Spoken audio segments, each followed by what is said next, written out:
Bom, gente, um tetozinho de 15 minutos nosso.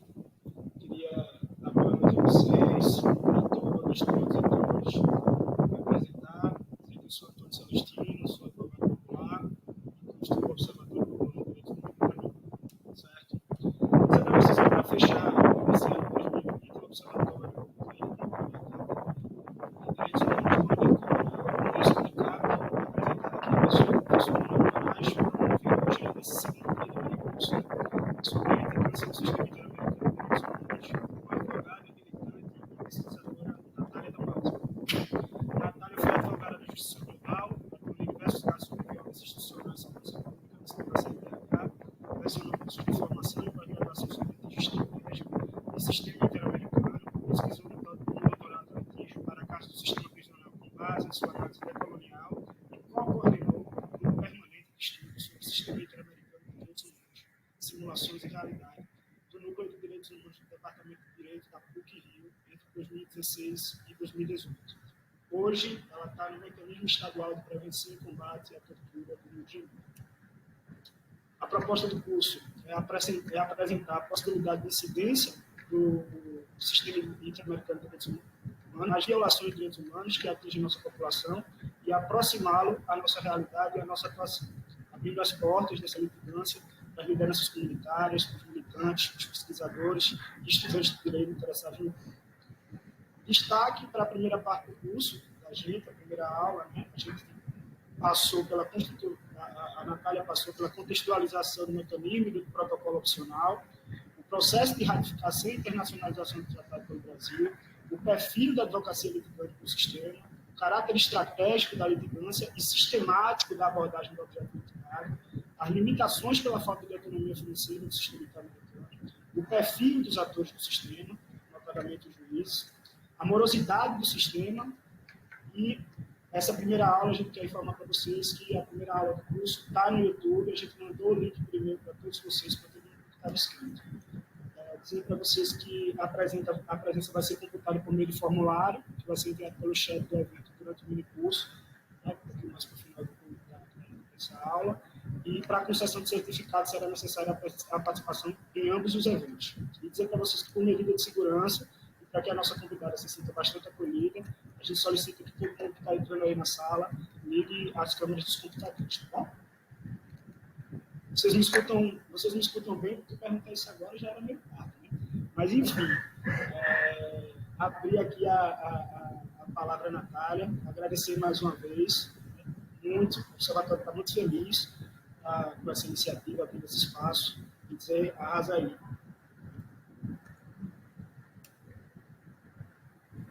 Obrigada, queria agradecer também mais uma vez, foi muito legal da última vez, assim, deu uma... Né, desse ano que a gente estava aqui antes de começar já reclamando das dificuldades.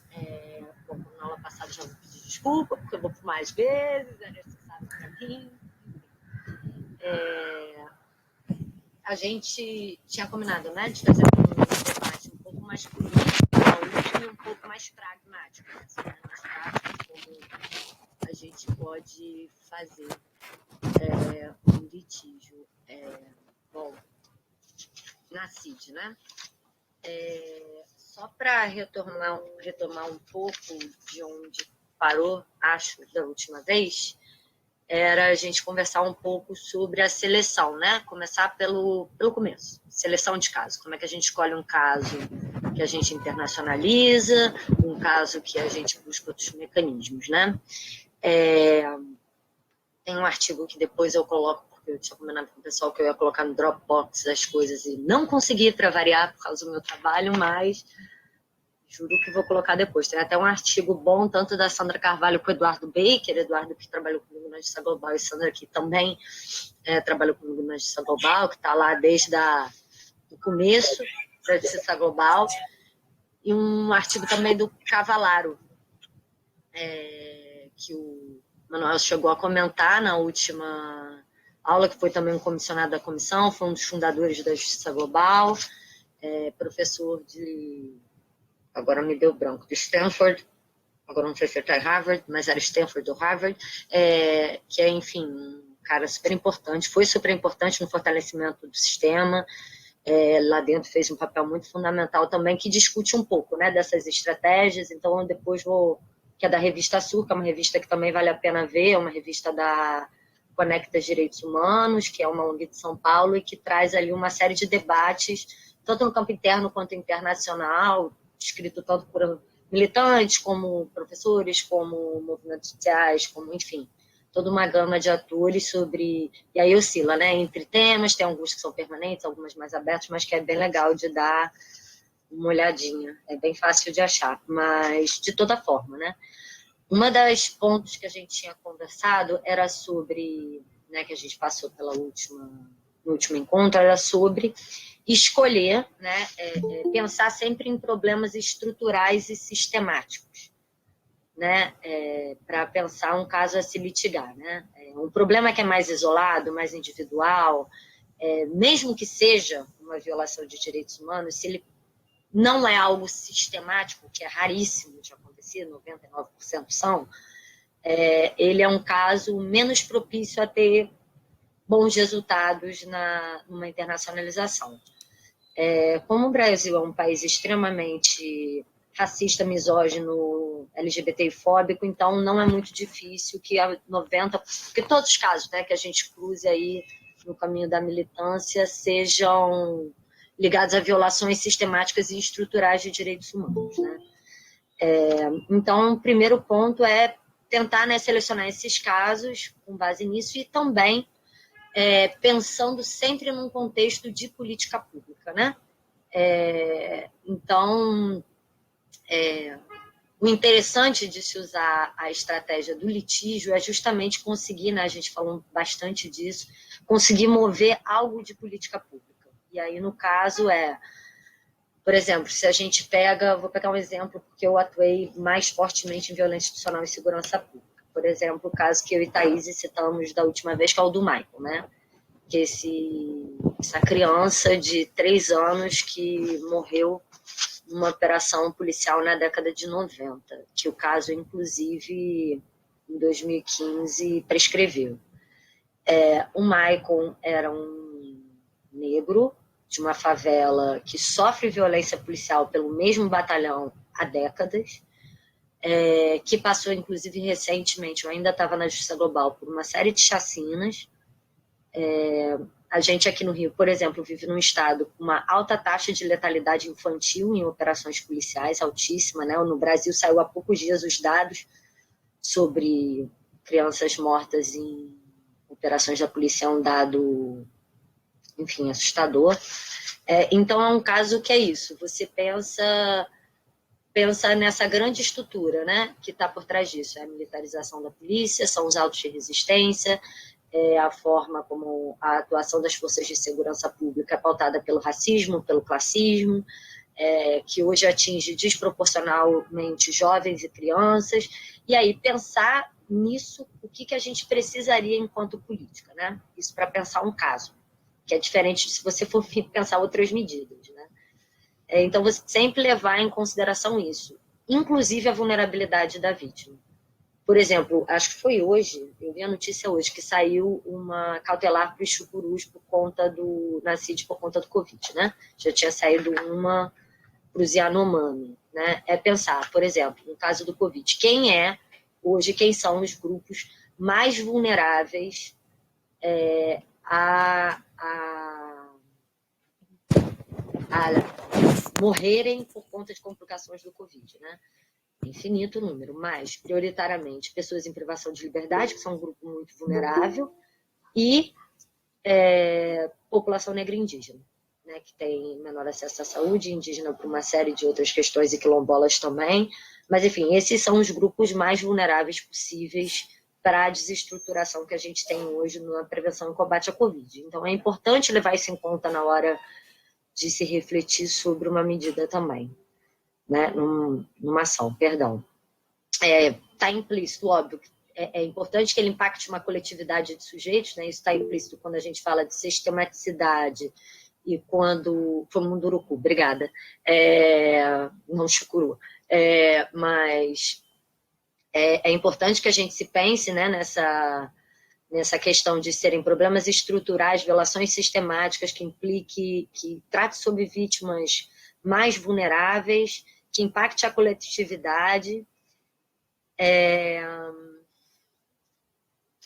Tem gente, né? E aí tem gente mesmo, né? Que quando a gente conversou sobre a diferença entre litígios baseados no sistema e litígios de advocacia popular, né?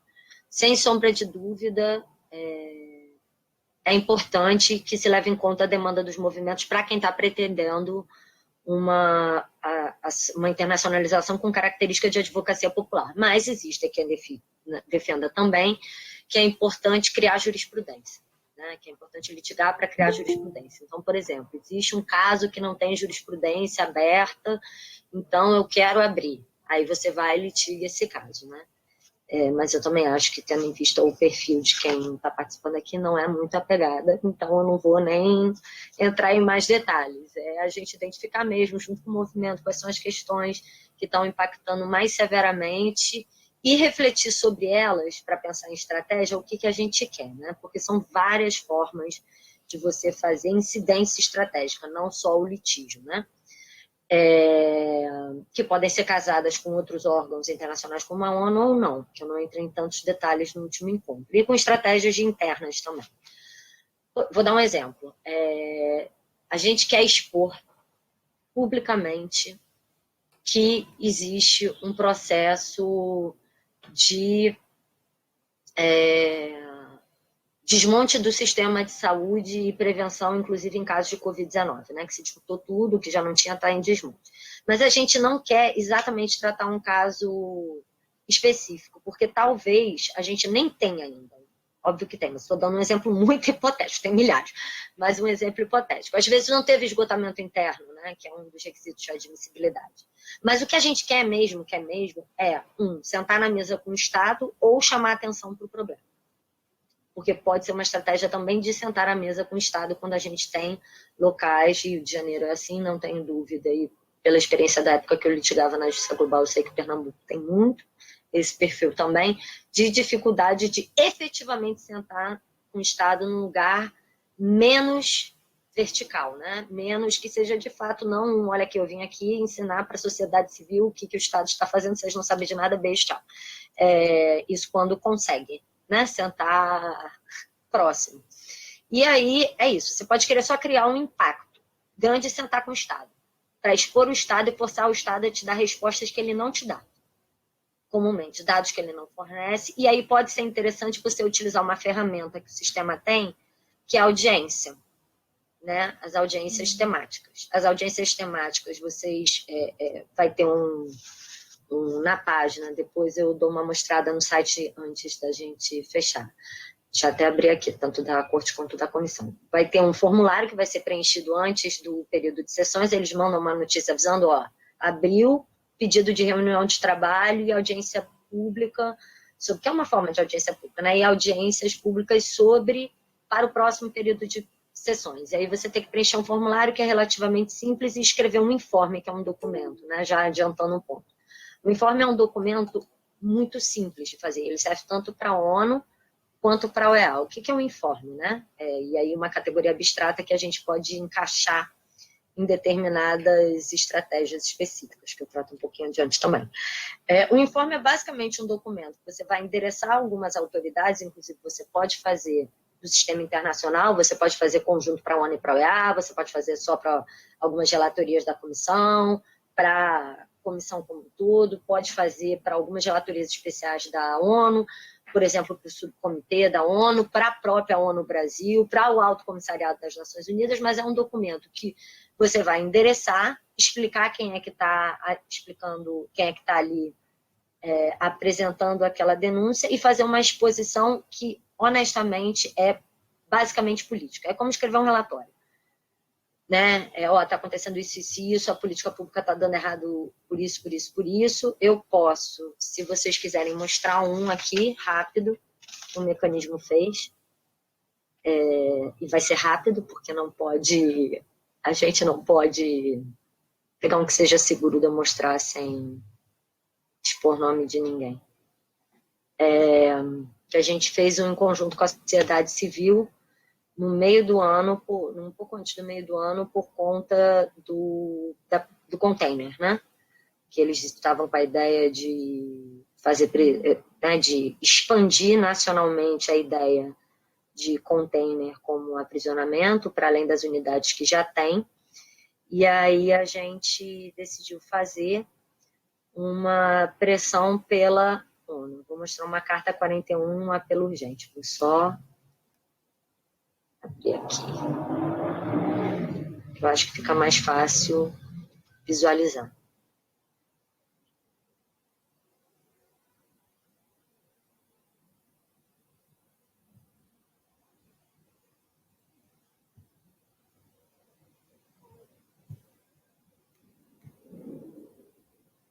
Foi?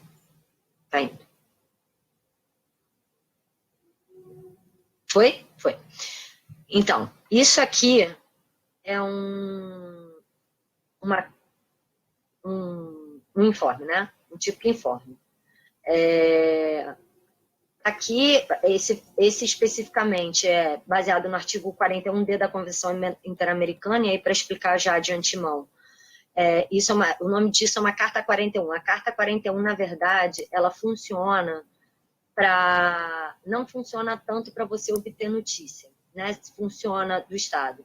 Mas a comissão vai questionar o Estado. É uma documentação sigilosa entre a comissão e o Estado. Já teve algumas tentativas de, por dentro do Estado, conseguir, pela lei, acesso às respostas estaduais, mas, como sempre, péssimo sucesso. Mas é isso, tá vendo? É um documento que tem uma introdução pequena, simples, para a comissão, e aí em seguida você já entra num texto mais corrido mesmo sobre contexto que tem da utilização, quais eram as mudanças que tinham propostas, de que forma isso violaria direitos humanos, algumas imagens do que aconteceu que já deu errado aqui, mas é um documento e alguns pedidos. Aqui no caso, a gente queria que a comissão pedisse informação ao Estado, porque a gente queria pressionar para que não fosse aprovada a resolução no CNPCP, e que, se possível, ela se posicionasse publicamente. Isso aqui é um apelo urgente para a ONU, aí vai estar endereçado aqui para as organizações, para quem você quer, né, quem você acha que é pertinente para o seu assunto, e aí mesma coisa, mesmo modelo, uma diferença que é sintomática da elitização maior ou menor dos sistemas, né? O sistema ONU, português não é língua, né? Português, ela não é uma língua oficial, a OEA é. Então, para a OEA, você pode mandar em português, para a ONU, você não pode mandar em português. O que a gente tem feito, né, nos últimos tempos, porque tem horas que não dá para você esperar, né? Não dá para você esperar uma tradução sair, etc. Que pode ir em espanhol ou em inglês, né? Francês para quem fala, mas aí eu estou pegando as línguas árabe, mas eu estou colocando as línguas mais comuns, né? De terem acessibilidade, que é espanhol e inglês. E então o que a gente tem feito envia assim mesmo, porque tem a ONU no Brasil e alguns membros falam, óbvio, a ONU no Brasil fala português, alguns membros da coordenação para a América Latina, do Alto Comissariado para a América Latina também, então a gente manda em português avisando que vai mandar a tradução em seguida e manda a tradução. Então logo pode, mas isso é só uma estratégia para conseguir dar conta de ser um pouco mais rápido, né, o envio, mas o correto é mandar em inglês para a ONU. Não é bom ou espanhol, ou alguma das línguas oficiais. Não é bom que esses documentos de informe, apesar de, na maioria das situações, ser impossível ser um documento curto, seja gigantesco, né? Porque, às vezes, ele tem menos efeito sendo gigantesco. Então, a gente tem uma tendência a achar que documento pequeno é ruim, né? Que documento pequeno tem pouca informação, mas o quanto mais direto o objetivo for, melhor. Então, se a gente tiver um caso que caiba em 4 folhas, melhor é. Quando os casos são muito grandes, tem muita informação, a gente mandou esse ano, por exemplo, um outro, junto com a sociedade civil, sobre presídio, e a gente mandou também junto com os mecanismos, sobre violação de direitos humanos durante a pandemia para a população prisional. O que vocês imaginam do país, o que vocês imaginem o tamanho desse documento. Né? O bichinho ficou com 50 páginas. E aí o que a gente fez foi, na frente, fazer um resumo, que a gente chama de resumo executivo, elencando as principais questões, fazendo os pedidos na capa e colocando para mais detalhes estão no documento, porque pelo menos já dá uma pautada no que a gente quer que passe de principal da informação. Então, você tem essas duas possibilidades, né? Escrever um informe para as relatorias é um documento muito semelhante a esse que vai em anexo ao formulário, que você tem que anexar ao formulário, que para o pedido de audiência. Talvez eu esteja indo muito rápido, mas eu estou um pouco ansiosa com o fato de litígio ter ficado todo concentrado para hoje e ser um mundo de coisas, né? Então, você tem os informes, e você tem esses informes que para a CID pode ser um informe simples ou Carta 41, que está previsto na Convenção, e para a ONU pode ser um apelo urgente, né, que eles chamam de apelo urgente, urgente apelo. E pode ser em forma de informe também. A ONU tem um site que consegue ser pior que o site da Comissão. É um site super confuso, mas tem uma parte que fala das relatorias especiais. Porque uma das coisas importantes para a gente, e dos grupos de trabalho, né? E dos comitês, e dos subcomitês. Então, assim, site da ONU, o melhor que tem para fazer para entender é sair fuxicando ele inteiro, porque uma hora você se ajeita. Porque tá uma informação em cada canto, não tem nenhuma forma de lógica ou você consiga mexer mais organicamente, instintivamente no site, não tem. Muito francamente. Parece site do Portal da Transparência. Você mexe e vê um bando de tabela e fala assim, que bom, não sei o que fazer disso, vida que segue. Mas o que eu acho que é mais interessante é isso, é você pensar. Só que a gente, quando pensa em litígio, indo para litígio mesmo estratégico, a gente precisa tomar um cuidado que é não queimar a largada de um órgão que cria litispendência, porque isso é requisito de admissibilidade. Então, por exemplo, você mandar uma denúncia individual para um comitê, aí no Brasil pode ser o Comitê da Criança da ONU, para o Comitê de Prevenção à Tortura, contra a Tortura da ONU, eles são órgãos, ou para o próprio Comitê da ONU, você está criando, você na verdade está abrindo um procedimento que é um procedimento judicial, né? Ou quase judicial, como a Comissão e a Corte Interamericana. Então, para esses procedimentos que são mais judicializantes, né, mais com característica de contraditório, etc., você tem que escolher um dos dois. Ou você vai pela ONU, ou você vai pela OEA. O Brasil, a América Latina como um todo, tende, né, agora está mudando um pouco, tende a ir pela ONU, pela OEA.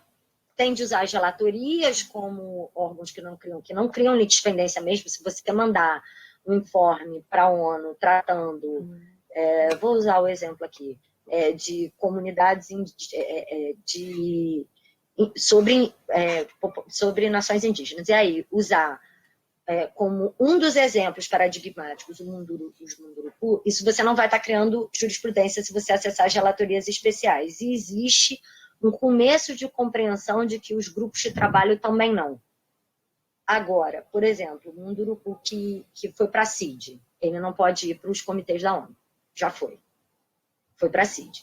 Agora, um caso que você acesse e decida assim, cara, olha, esse caso de tortura é horroroso, eu quero partir para a ONU. Eu acho que vai ser melhor no comitê da ONU, que honestamente é um procedimento, eu posso colocar no Drive também, que para prevenção e combate à tortura a gente fez um manual sobre litígio nos órgãos de combate à tortura, a gente pode fazer o upload também, é um manual bem curto de 20 páginas, e não 20 páginas corridas, né? 20 páginas com pontinhos para ficar menos insuportavelmente chato. Enfim, aí você parte para o comitê que, honestamente, a gente, como, né, no geral, acho que eventualmente a gente precisa começar a investir nisso, né, em aprender sobre. Mas não órgãos que a gente acione, são órgãos mais rápidos. Né? Os grupos de trabalho e os comitês, eles têm um litígio mais rápido, tem outras possibilidades. Por exemplo, o Comitê contra a Tortura, você pode pedir, se você conseguir comprovar a sistematicidade mesmo, só que o sistema probatório é bem mais pesado da ONU, você pode pedir para eles abrirem uma investigação contra o país. O Brasil teve uma sobre crianças e adolescentes há muitos anos atrás. Mas, enfim, isso é a diferença entre os órgãos que a gente pode atuar ao mesmo tempo, sem criar litispendência, e órgãos que a gente não pode, comitês não pode, junto com CID e cortes, e vice-versa. Agora, as relatorias a gente pode ir acessando todas ao mesmo tempo, sem criar litispendência para os casos. Isso eu acho que é um ponto, e é interessante, porque uma das estratégias que, pelo menos, a gente usava muito quando eu era da Justiça Global, e eu acabei carregando para variar para o meu novo trabalho no mecanismo, é isso, é que a gente precisa criar terreno político para fazer incidência internacional. Chegar do nada com uma violação de direitos humanos que nunca foi debatida no sistema interamericano é um tiro no pé. Vai demorar muito mais, tem chance, a gente não consegue avaliar muito bem como é que o órgão vai se posicionar, então a gente tende a fazer uma, entre aspas, preparação de terreno. Eu vou dar o exemplo que foi a medida cautelar do Jorge Santana, que o mecanismo hoje tem com a defensoria vigente na comissão, que é uma unidade prisional, que eu comentei na última, que é de baleados. A gente, quando soube da visita deles ao Brasil em 2018, a visita do relatório que nunca sai, um dos locais que eles iam vir era o Rio. E aí a gente pegava, e bom nome esse que o Manuel colocou, que chamava de sistemáticas de informe. Eu nunca tinha ouvido o nome, é um bom nome para colocar uma forma de definir a estratégia. A gente mandou alguns informes, já tinha mandado alguns informes sobre a situação de Jorge Santana. Quando a gente soube que eles iam vir e que o Jorge Santana não estava no planejamento da visita dele, só o Plácido Sá Carvalho, que tinha medida provisória na época, a gente decidiu a começar, antes de fazer a cautelar, a pedir para eles visitarem algumas unidades que a gente estava identificando como muito ruins no Rio. Era a Talavera Blues, que é uma unidade penitenciária do Rio de Janeiro, que é uma unidade feminina horrorosa, que tem porta de chapão e que, inclusive, foi a primeira cadeia pública do país e continua com as alas exatamente iguais à década em que foi criada. Então, realmente, assim, é uma unidade terrível.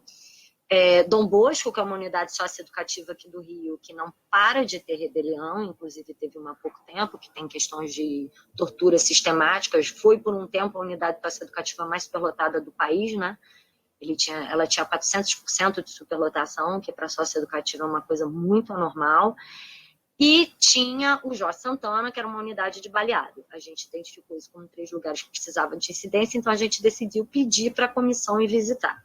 E mandou os nossos relatórios de visita e outras informações para a comissão. A comissão incluiu na agenda da visita dela essas unidades.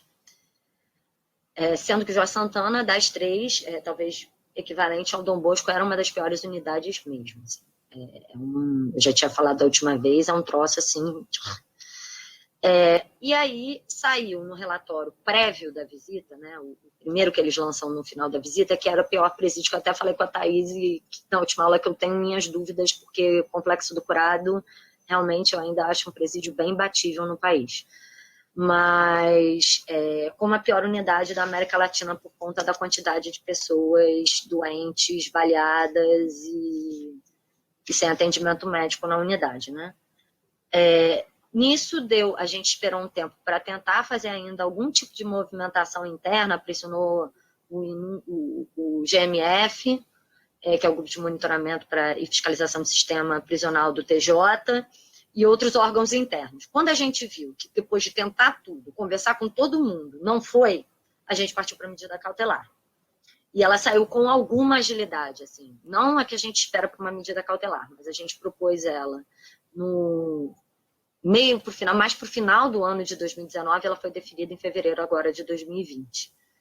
Então, é muito importante a gente criar esse terreno, Óbvio que prisional é mais fácil, porque ela já tem um terreno criado ali, Desde 2001 que o Brasil litiga prisional, indígenas e quilombolas são temas, e Justiça, Memória e Verdade de crimes ocorridos durante a ditadura empresarial, militar, são litígios mais comuns, Tem muita carga já ali, então as coisas saem mais fluidas. Mas, por exemplo, existem pouquíssimos casos sobre LGBTIs, né, no sistema hoje. Existe um que está em trâmite muito inicial, que é o Luísa Melino, que é do Luísa, perdão, que é um caso que a Justiça Global tramita, e o outro é a medida provisória do Complexo Curado, que tem uma proteção específica para a comunidade LGBTI, que são as trans e travestis presas no Complexo Curado. Mas, fora isso, não tem muita coisa. E é um tema, por exemplo, que está querendo ser explorado, tanto que isso é uma opinião consultiva, que eu já explico o que é, da corte também. Então, é isso, são temáticas que a gente também precisa começar a forçar, porque a gente sabe que são grupos muito vulnerabilizados e muito violentados estruturalmente, mas que a gente litiga menos, né? Que a estratégia do litígio é menos usada e pode ser muito aproveitada, porque no momento tem chance de emplacar, mas tem que criar esse terreno inicial.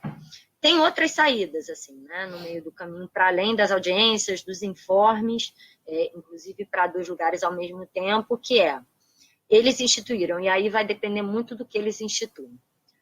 Uma roda sacrói na comissão, que era uma coisa que veio com o Paulo Abrão, ele saiu, ninguém sabe como isso vai ficar, mas que estava tendo uma certa facilidade sobre Covid-19, que teve a oportunidade da gente ter uma reunião específica sobre o Brasil. É um espaço interessante, né? Porque ele funciona como uma reunião de trabalho. Reunião de trabalho normalmente acontece em sede dos casos ou das medidas cautelares, mas, que aí eu falo quando for dos dois, mas é mais fluido, né? Você consegue mobilizar isso por informe. Por exemplo, essas foram mobilizadas porque quando chegou o Covid, chegou uma chuva de informe de todos os lados, né? Chegou uma chuva de informe do pessoal de saúde, uma chuva de informe de prisional, de indígena, e acabou saindo uma reunião conjunta que eu acho que não foi tão positiva pela quantidade de temáticas distintas sendo jogadas ao mesmo tempo, mas depois teve uma para a população indígena,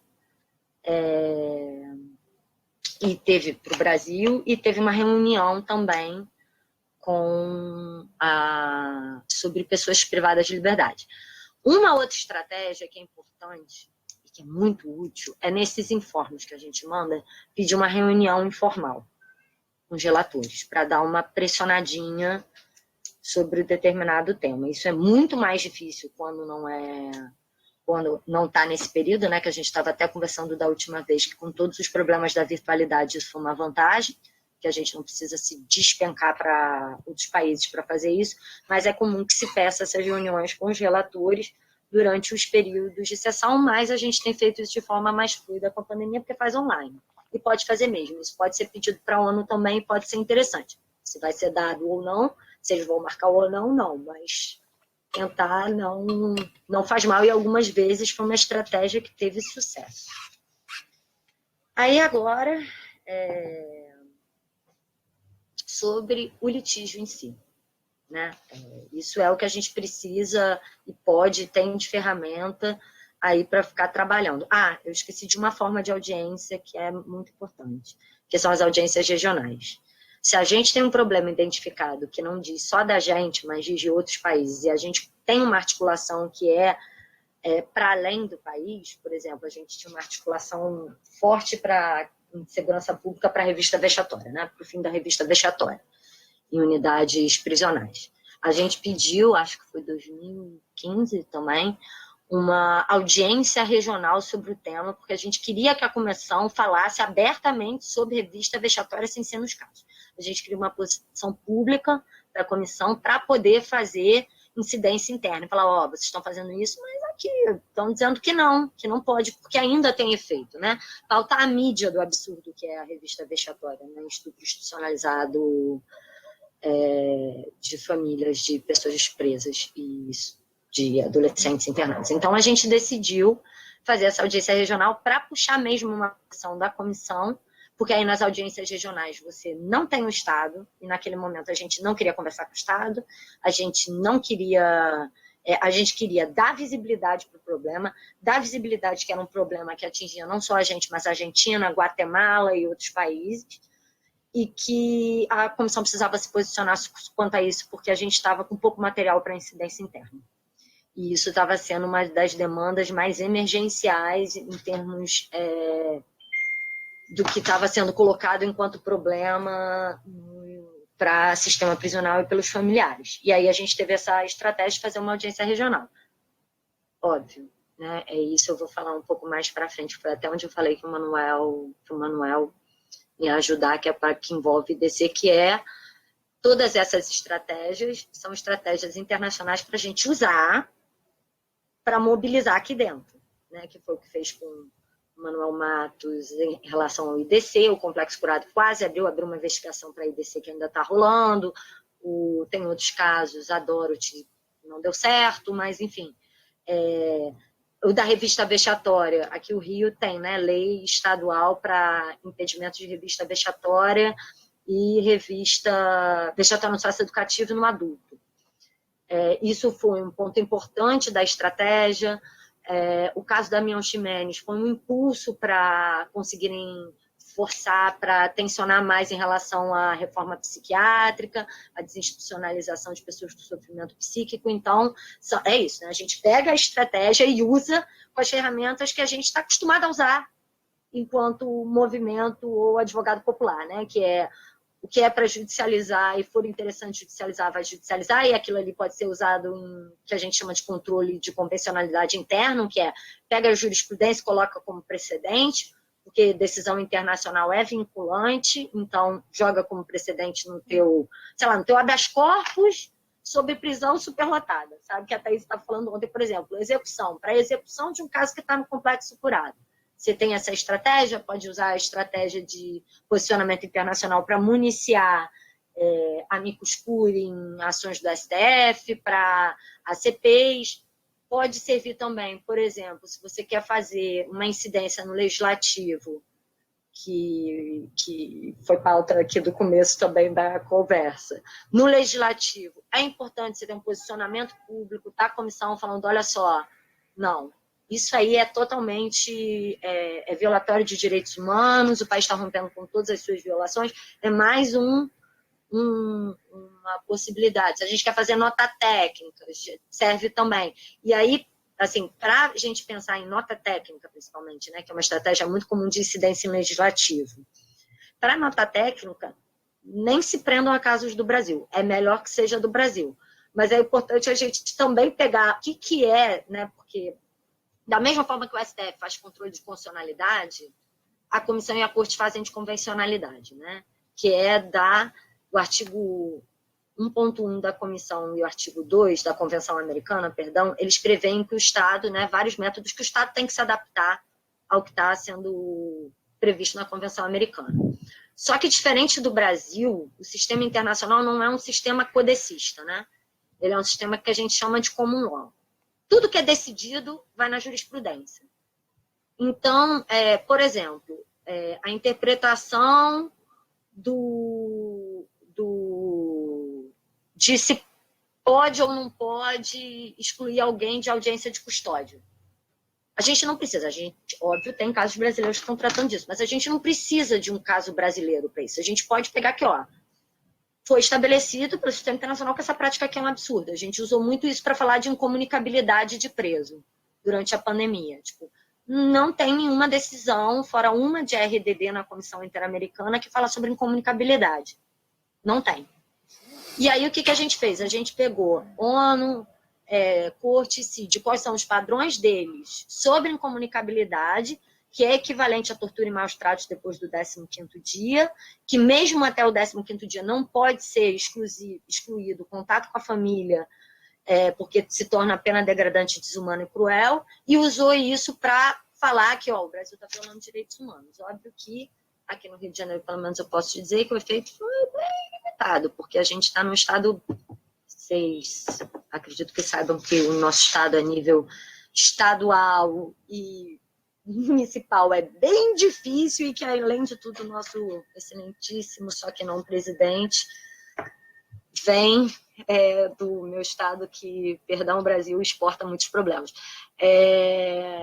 Então, não é um estado que as coisas tenham funcionado em seu melhor, Tá desligado o microfone, Manuel. Vou denunciar o Rio de Janeiro na UEA por graves violações ao Brasil. A gente está aí fazendo pérolas, como eleger Freixo junto com Bolsonaro em primeiro lugar, Tarcísio e Bolsonarinho Filho. É isso, Rio de Janeiro, isso é... Enfim, isso é o Rio de Janeiro mesmo, que não tem nem adjetivo. Mas então, até me perdi falando. Porque falar mal do Rio de Janeiro, para mim, está virando esporte. Você estava entrando na litigância. Isso. Então, e aí tem... Enfim, e aí entrando de fato no litígio, né? A gente tem duas possibilidades. A gente pode acessar no litígio o sistema de casos ou o sistema de medidas de urgência, né? Que são muito diferentes em tema de rigor, tempo e o que a gente quer, né? O sistema de casos, que é o que eu vou começar, que é um pouquinho mais chato, eu gosto, mas enfim, tem questões com o processo, não sei porque eu gosto dessa burocracia. Primeira coisa que a gente tem que pensar, né? Primeiro, ponto zero, não precisa ser advogado. Não é que nem justiça interna, que você precisa ser advogado. Óbvio, é importante você conhecer o sistema, é importante estudar o sistema antes de entrar. É importante você conversar com pessoas que tenham prática com o sistema para ir sacando como é que são os caminhos mais fáceis, né? Essas trocas, como é que a coisa flui melhor. Mas advogado disso, ser advogado não. A Sandra Carvalho é uma das pessoas que mais tem acúmulo em relação a litígio estratégico, e a Sandra não é advogada, a Sandra é socióloga. A Beatriz Afonso, que foi diretora há anos do CEGIL, ela também não era advogada, exatamente, ela não era advogada, ela era também socióloga, ambas vinham da USP. Então, você precisa conhecer o sistema, e conhecer bem o sistema, mas você não precisa ser advogado.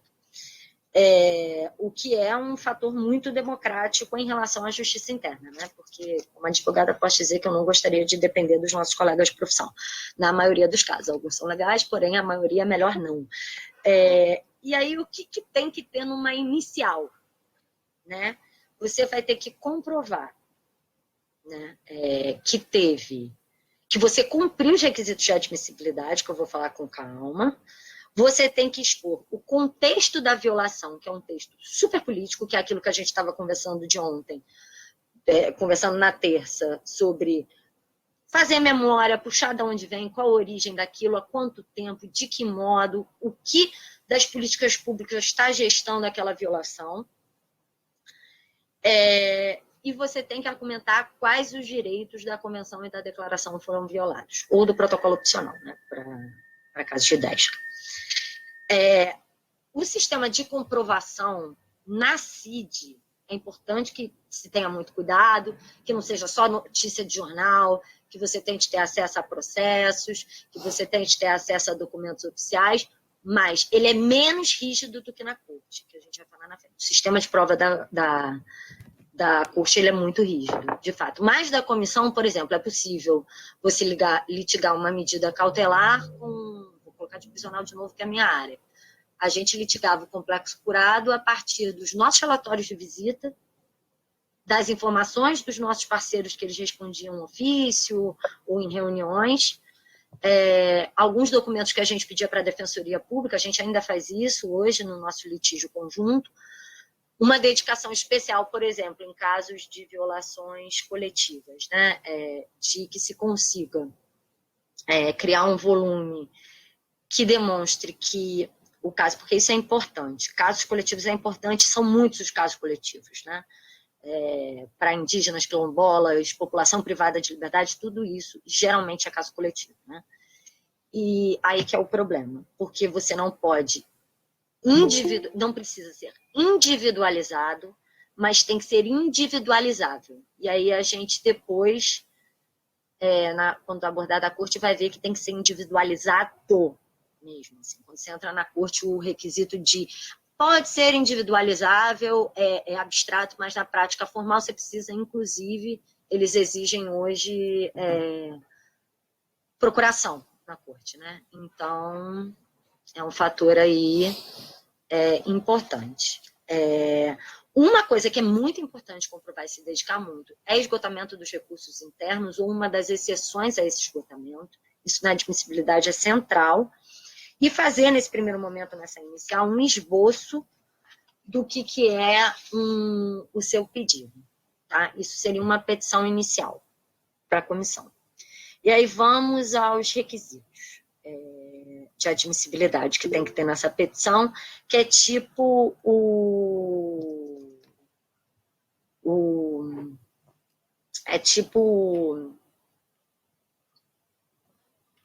Perdão, gente.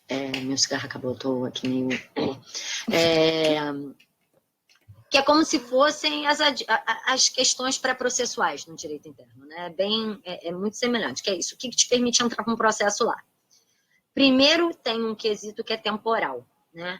Que é o tempo de fim da violação. Isso é importante a gente entender o que é o tempo de acabou a violação de direitos humanos. Existe a possibilidade, a gente tinha conversado da última vez sobre as violações permanentes, inclusive de devido processo, né? Então, não é assim, saiu decisão da primeira instância, a gente entrou com uma ação de reparação, ferrou, começou a contar os prazos dos 6 meses. É até o fim da prestação jurisdicional. Enquanto está rolando ainda a investigação sem nada andar, está rolando o teu prazo. Então, por exemplo, um exemplo do que pode acontecer, arquivou, MP arquivou. Aí o prazo de 6 meses conta. Porque você não vai ter nenhum mecanismo para desarquivar aquilo. Tem a possibilidade de você pedir, mas nunca dá certo. Mas, enfim, está arquivado. Fora fato novo, não vai desarquivar. Então, ali, arquivou, começou os 6 meses. Aí você tem que se ligar nos 6 meses. No prazo de 6 meses. A questão da litispendência internacional, que era o que a gente estava conversando sobre as diferenças, que em relatorias especiais, e seja da ONU ou da OEA, você não está criando litispendência, nos comitês você está, então você não pode ter entrado em outro órgão internacional, que tem esse caráter de procedimento litigioso, com contraditório, formulação probatória, etc. Tem uma outra questão do marco temporal, que a gente também já falou, então não vou aprofundar muito, salvo se alguém ainda ficou com dúvida, que é a questão do tempo que a gente ratificou o tratado, né, que a gente fez reserva temporal. Então, salvo violação permanente, o que aconteceu antes de 92, que é pontual, não pode, não vai conseguir, salvo se tiver violação de 825, que é devido processo e proteção judicial, que aí é violação continuada ou desaparecimento forçado. E você pode, permanente, perdão, e você pode... E no caso da corte, ainda mais para frente, que é 98. E aí, já para adiantar um ponto sobre casos que sobem, casos que não sobem. É aleatório. Tem um caso que é do Wallace, que ele acontece, na verdade, um dia antes da assinatura aceitando a jurisdição da Corte Interamericana. Um dia antes. Esse caso nunca subiu. Nunca se teve justiça para ele e ele nunca subiu. Mas, por exemplo, para o caso Nova Brasília, que também é anterior, eles levaram em consideração, e os dois é isso, né? Violência policial em favelas até no mesmo estado. 8h25, que tinha violação de 8h25 também nas chacinas, eles optaram por levar o caso à corte. Então, isso é um critério bem político e, honestamente, bem determinado por quem está lá. Né? Mas, basicamente, depende, isso é certo, depende que a violação pós-92 ir para a corte pós-98 ou tenha acontecido depois, ou seja, tenha caráter permanente para as anteriores, né, de violação permanente. A questão do esgotamento dos recursos internos. Né? O que é o esgotamento dos recursos internos? Primeiro é entender o que a comissão e a corte consideram, por exemplo, como formas adequadas de prestação jurisdicional. Em casos que envolvem direito à vida e integridade pessoal, o procedimento que eles seguem considerando adequado é o penal. Né? Eu, na minha tese, tenho uma série de críticas a isso, porque quando você vai pegar e implementar isso em presídio como Urso Branco, vira uma coisa completamente sem sentido, porque Oi, tudo bem? A chacina, o massacre do Subranco aconteceu porque a cadeia estava superlotada. Qual a solução que eu te dei? Abri uma investigação, inocentei todos os agentes, secretário de Estado, juiz da VEP, que eram pessoas que tinham ali algum grau, e secretário de Segurança Pública, que eram corresponsáveis pelo que tinha acontecido. Para quem não conhece, foi até recentemente, quando começou, até 2017. A segunda maior chacina do Brasil, foram 29 presos mortos, num intervalo muito curto de tempo, porque pregaram os presos. Houve uma decisão da VEP. Enfim, assim como no Complexo do Curado, o Brasil é cheio de presídios que têm chaveiro, né? A figura do chaveiro, que são os presos que funcionam como agentes.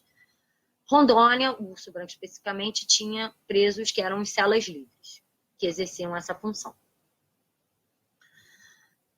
Perto do Ano Novo, eles saiu uma decisão da VEP falando: peguem as pessoas que são celas livres e coloquem como um preso comum dentro da cela. Como é que a direção fez? A direção pegou os presos de seguro. Para quem não trabalha com prisional e não sabe o que é seguro, são os presos muito ameaçados com risco de morte dentro da cadeia, e jogou quem não pôde pagar dentro do coletivo. E aí começou um massacre, que durou um dia inteiro, sem que nada fosse feito. O massacre acabou já no dia 1º, muito depois dessa unidade, 3 anos depois, teve um novo massacre, tinha medida cautelar, mas enfim, isso tudo para explicar que num caso desse, ainda é entendido pela comissão que a gente tem tentado trabalhar outras perspectivas, como, por exemplo, o processo administrativo, como outras formas, né, de pedir a reparação, porque isso vai afetar seu pedido de reparação, mas para admissibilidade se o Estado virar para você, no caso desse, falar assim: mas eu dei uma ação de dano material para a família em forma de garantir o acesso à justiça. Dane-se, não é o padrão que a comissão e a corte esperam, é justiça criminal. Então, comprovando que a justiça criminal não estava disponível para violação, você que estava ali, né, que ela não funcionou como deveria, tá? Isso é importante, ela não pode ter funcionado como ela deveria, você pode entrar com processo internacional. Isso é importante, não funcionou como deveria, porque existe um outro princípio para admissibilidade, que é o princípio da quarta instância. O princípio da quarta instância prevê que você não pode usar a instância internacional, ela é toda baseada num princípio que se chama princípio da complementariedade, né? Ela não é uma instância supraestatal quando o Estado faz tudo certo e a gente não tem o resultado que a gente quer. E aí é mais uma etapa de recurso.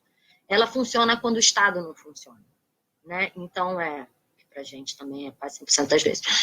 Quando o Estado não funciona no que ele deveria, aí você aciona. Então, por exemplo, num caso em que é muito comum, em caso de auto de resistência, você ter ping-pong, né, entre as instituições punitivas, do tipo, a polícia fala assim: preciso de mais prazo para diligência, vai para o MP defere um novo prazo de diligência. E nenhuma prova é feita, nenhuma investigação é feita, e isso dura anos, até a hora que alguém ou arquiva, ou enfim, não arquiva e vai até prescrever, nesse cenário, né? Então, isso é um exemplo de um caso em que você teria que você teria o esgotamento dos recursos internos. Agora, é importante que o esgotamento, a gente entender que não é que nem aqui. O Estado tem mania de alegar em tudo quanto é caso dele, de que a gente tem que criar trânsito em julgado nos tribunais para conseguir entrar na justiça internacional. Mentira. Duplo grau de jurisdição é o requisito necessário. Então, foi para apelação, a apelação deu ruim, não respeitaram o devido processo, não teve proteção legal, você pode entrar a nível internacional, né? Você só precisa esgotar duplo grau de jurisdição. Agora, você não precisa necessariamente esgotar os recursos internos, porque tem hipóteses de exceção, justamente para a gente não precisar esperar 20 anos até o fim da investigação para poder acionar o sistema internacional. Então, o que acontece? Você tem a primeira e a mais comumente utilizada, né, que acontece o tempo todo, que é a demora injustificada. O que é a demora injustificada? A demora injustificada são critérios que têm estabelecidos na jurisprudência, que oscilam mais ou menos entre 3 e 5 anos, que é você olhar a complexidade do caso e falar, olha, não era para ter demorado tanto tempo, já era para ter andado alguma coisa. Então, por exemplo, num caso mais simples, 3 anos. Num caso, mais ou menos, num caso mais complexo, a jurisprudência que eu já tenha lido, ela oscila entre 5 e 8 anos. E aí, caso complexo é tipo Carandiru, assim. Mas é comum a gente esperar mais tempo, né, do que isso. É quando a gente... Porque a gente tem até, inclusive, um tempo para tentar fazer a mobilização interna, né, que às vezes é mais rápido do que tentar fora. Mas é isso. Você pode ter exceção, que é a demora injustificada, que é o Estado está demorando, porque ele está demorando, não tem motivo nenhum para ele estar demorando assim. E você pode recorrer à justiça internacional. Segunda possibilidade, não haver recurso hábil internamente para a vítima. Isso é bom para a gente quando a gente pensa em ações penais públicas incondicionadas, em que a gente não tem como gestar a máquina. Então, se vai e o MP arquiva o caso, que recurso a vítima tem acesso? Nenhum. Se o Estado usa como argumentação para isso aconteceu, inclusive, no Júlia Gomes Lund, que é o caso do Araguaia. Se você usa... você tem, eles colocaram, né, no caso, você tem ainda, não foi votada a arguição do descumprimento de preceito fundamental, que pode, isso antes, né, de sair a sentença, pode gerar ainda não foi esgotado, então, os recursos internos. Só que tem que ser um recurso acessível. Ações civis públicas, arguições de descumprimento de preceito, ações de constitucionalidade, inconstitucionalidade de forma geral, elas têm um rol restrito de atores que podem acessar, que não somos nós. Né? Então, não tem, e certamente não são as vítimas. Então, você não tem, porque tem um outro instituto na América Latina que é mais amplo do que o nosso. Né? A gente tem isso, a gente só pode fazer, de fato, ação de reparação, e o que depender só se fosse ação penal pública condicionada à representação da vítima ou privada. Fora isso, a gente não tem nenhum outro recurso. Para crimes que normalmente atingem defensores de direitos humanos ou populações vulnerabilizadas, que a gente recorre internacionalmente, que é morte, assassinato, execução, tortura, eles não têm mecanismos acessíveis para nós. Né? Então, isso já é mais um caminho. E é isso, acho, basicamente. Porque eu fiz meio um combinado de 2 exceções na explicação que eu dei. Impossibilidade de recurso, então, tá.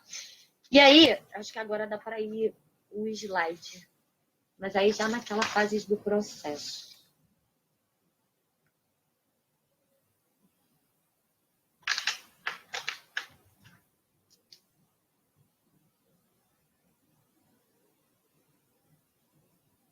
Depois eu coloco no Drive os slides também, para ficar mais fácil.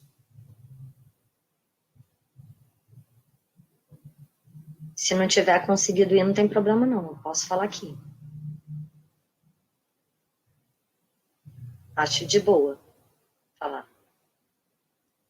Não está aparecendo, não. Não sei se o Antônio publicar. Antônio, se tu não estiver conseguindo colocar, eu coloco aqui. A gente é muito impaciente. Beleza. Obrigada. Isso. Obrigada. Então, o processo na comissão é isso, né? A gente estava conversando que demora 15, 20 anos, para essa coisa pequena aqui. Então, o começo é a inicial sua, que você vai dar uma argumentada geral, mas você tem, né? Vai dar, a sua primeira peça, então você precisa fazer um contexto forte, não é uma peça qualquer do processo. Em seguida, você vai entrar, esse processo, ele vai receber um número de petição. A sua petição vai receber um número. Mas ele ainda não é um caso. Ele é uma petição só. Com o tempo, vai entrar na fase de admissibilidade. E aí a comissão vai mandar né? Porque tem os prazos previstos médios, mas é tudo... Eu não vou ficar usando os prazos médios, porque tem ação que está entrando agora, como o José Carlos, que é do Rio, agora, em período de admissibilidade, é um caso que data de 2009. Então, em tese, eu não vou falar o prazo que a comissão fala, porque é mentiroso. Eventualmente, você receberá uma comunicação de que abriu o prazo para os inscritos de admissibilidade. E aí você vai responder e o Estado vai responder. Desculpa, gente, eu pedi o cigarro. Depois, aí você vai ter duas possibilidades aqui. Você pode ter admissibilidade tendo uma decisão emitida, ou você pode ter ela jogada para a etapa do mérito, né? A decisão sair de um grande combo de admissibilidade e mérito. Mas uma coisa que é muito diferente da gente, porque para o nosso direito interno, direitos fundamentais são inalienáveis, então a gente não pode negociar nunca, né? Não para o direito internacional. A gente pode pedir a qualquer momento do processo 2 mecanismos. Eu coloquei um aqui, mas são 2. Reunião de trabalho, que é você pedir para sentar a portas fechadas com o Estado e tentar você, a comissão e o Estado fazer, né, um diálogo. E você pode, o que é feito também a partir de reunião de trabalho, tentar fazer uma solução amistosa. O que é uma solução amistosa? Acordo. A parte faz, você suspende a medida, você vai, assim, vamos lá, com calma, porque a solução amistosa é polêmica. Existe um incentivo muito grande a se fazer soluções amistosas, mas o Estado tem uma tendência no Brasil a não cumprir soluções amistosas, especialmente no que diz respeito à lei, alteração legal, legislativa, punição, responsabilização e investigação. E, enfim, o Brasil tende a cumprir medidas de não repetição mais simbólicas, como o pedido de desculpa, e ações de reparação material. Né?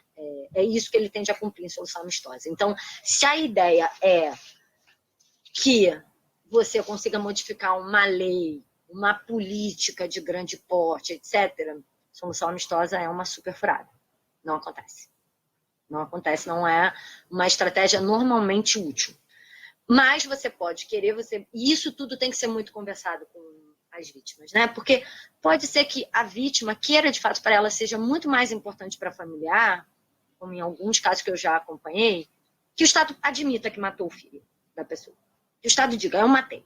E que ela está numa situação de vulnerabilidade e sobrevivência material que impossibilita esperar 20 anos para essa ação seguir. E para ela é mais importante que se consiga esses 2 pontos. E aí tem que se avaliar conjuntamente com a pessoa, fazer uma solução amistosa. Até porque nenhum acordo de solução amistosa pode ser feita com a ausência da vítima, né? Ou do familiar, do representante da vítima.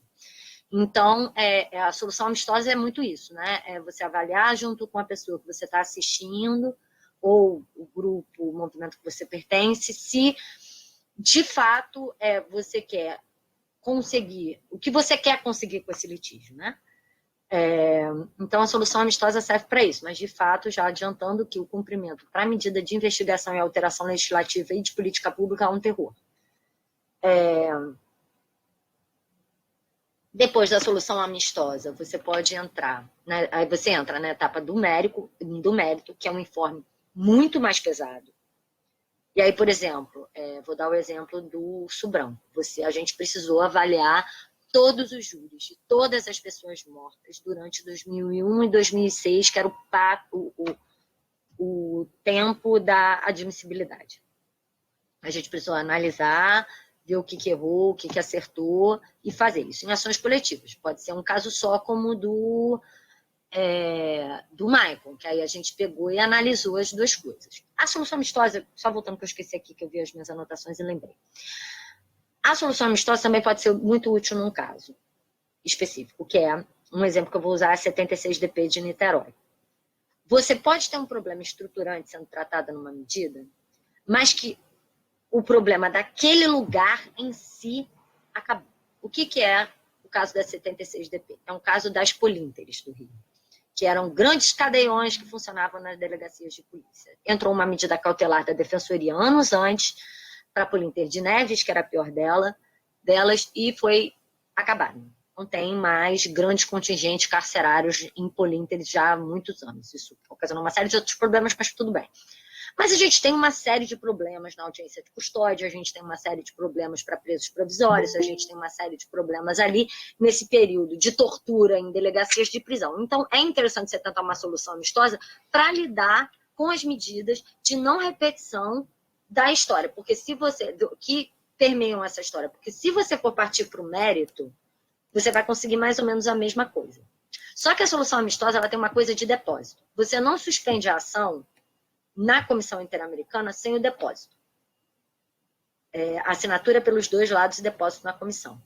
Não é aconselhável fazer o depósito de solução amistosa antes do cumprimento do Estado, porque o Estado senta se o processo é levantado e vira um outro inferno para você comprovar que não deu certo e reabrir o seu caso. Então, é melhor não interromper e lidar com reuniões de trabalho com solução amistosa sem depósito da solução amistosa para suspender o teu processo, porque a solução amistosa, uma vez assinada e depositada, suspende o litígio.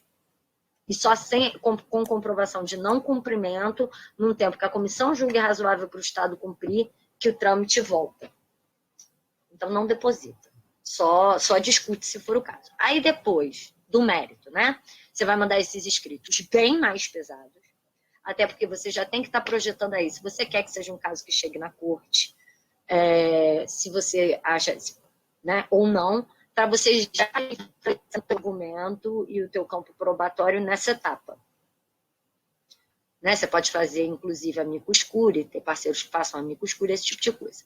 Depois, sai um relatório que é inicialmente sigiloso, que se chama informe 50. É a decisão de mérito da comissão, que é dado um prazo para o Estado cumprir. E aí, em tese, existiam, né, tendencialmente, duas saídas, que é ou a CID manda para a corte, que é o que a gente chama de subir o caso, que ela vai, na verdade, hoje te consultar como peticionário ou representante dos peticionários ou representante das vítimas. Se você quer que o caso vá para a corte, você vai escrever um bom escrito também. E aí é pesado, pesado mesmo. É como se fosse um processo na justiça interna, né? Juntada de documentos, juntada de tudo que você possa imaginar em termos de comprovação que esteja acessível a você, e o que não estiver, você tem que dizer que o Estado que não te deu acesso, e não que você só não procurou ter acesso, é bem mais pesado, você vai... esse caso pode subir para a comissão. Ou era publicada no relatório anual. Nessa decisão recente sobre a fábrica de fogos, tem até um pouco desse debate sobre se precisa ou não precisa, porque o Estado alega. Vocês publicaram no relatório anual, então acabou. Vocês não podem estar tentando chegar na corte. Só que, não, a comissão considerou que pode sim, uma coisa não pretere a outra. Eu não estou impedida de decidir sobre um caso, porque foi publicizado na comissão, no relatório da Comissão Interamericana, porque já passou muito tempo e não cumpriu. Então, tem isso. Aí, é isso. Chegamos na corte. Escrevemos esse escrito super rígido e aí a corte pode subir. Pode ser naquele mesmo que tá. Não, é isso. É desse mesmo que tô maluco. Pode descer mais que isso, a gente já conversou. Isso. Aí o processo na corte é bem mais complicado. Vai ter esse informe 50. O que é o informe 50? É o documento de abertura do procedimento na corte. E você vê lá, quando você entrar no site da comissão, tem lá casos na corte, que vão ter os documentos que eles deram entrada na corte. É aqui que bate o negócio que a gente falou sobre o quanto se pode participar de um procedimento ou não. Primeiro, a decisão não foi sua. Você pode ter feito um bom documento que ajude o caso a ir para frente, mas a comissão pode também decidir que ela não quer, por motivos políticos, ou por achar que o caso não é forte, ou que ela quer um caso que você não deseja de modo algum que vá para a Corte Interamericana. A seleção é dele. Eles vão entregar, e aí o que acontece? Primeiro, todo mundo é comunicado de que foi entrada a petição, tanto a vítima quanto o Estado. Questão: a comissão pode alegar, sei lá, artigo 4, 5, 8 e 25. Você pode alegar 4, 5, 8 e 25 e, sei lá, 13, 24, enfim, outro artigo, né? Tem toda uma dificuldade de você litigar 10, que isso é uma questão, porque tem um debate em torno disso, então todo mundo sempre tende a fazer isso ligado ao direito à vida, né? Que é litigável. Direitos políticos e civis são litigáveis, existe uma disputa em torno dos DESCAs, né? Então, por exemplo, é isso que eles fazem na fábrica de fogos, né? Ele está ligado a outros artigos e conseguem a condenação no 24 da Convenção Americana. Enfim, aí é comunicado. Aí você vai escrever um documento que se chama ESAP, que é o escrito de argumentos, provas e pedidos do peticionário. Esse é um documento muito pesado. Muito, muito pesado. Eu nunca participei da construção de um ativamente, porque eu cheguei em todos, tanto nos meus estágios quanto nas minhas outras oportunidades. Ou eu saí da ONG antes de chegar na corte, ou eu entrei na ONG quando estava na alegação final. Eu nunca consegui ter a oportunidade de participar, mas vi ESAP serem construídos na vida, né? É um arcabouço probatório muito pesado, óbvio que facilita muito se você já criou uma petição para pedir, né, um documento para pedir na comissão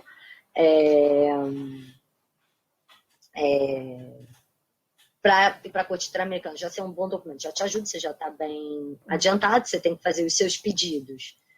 Aí a melhor forma de você entender quais são os pedidos é olhando as decisões da Corte mesmo, são as medidas de não repetição, de reparação e não repetição, enfim, para entender um pouco qual é essa saída. Normalmente tem clássicos, né, que é investigação e punição de todos aqueles que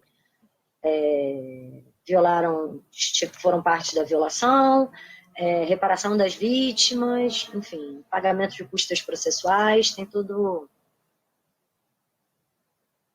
tem essa parte. Aí você vai mandar os escritos, vai ter a possibilidade de contestação do Estado em 2 meses, aos seus escritos e pedidos. É um processo que você produz prova mesmo, ela é diferente dos processos da CID. Você tem acesso a peritos, você tem acesso a testemunhas, você precisa produzir isso, né? Você precisa indicar peritos para os casos, você precisa indicar testemunhas para os casos, porque é um processo judicial como o nosso é aqui dentro, né? E por isso a diferença do quase judicial e do judicial. É um procedimento judicial mesmo, é um procedimento judicial rígido. Aí depois da contestação do Estado, vai abrir o prazo de alegações finais por escrito, que é um escrito duro pra caramba. Isso aqui está na ordem errada, eu e minha capacidade de fazer coisas com computadores, né?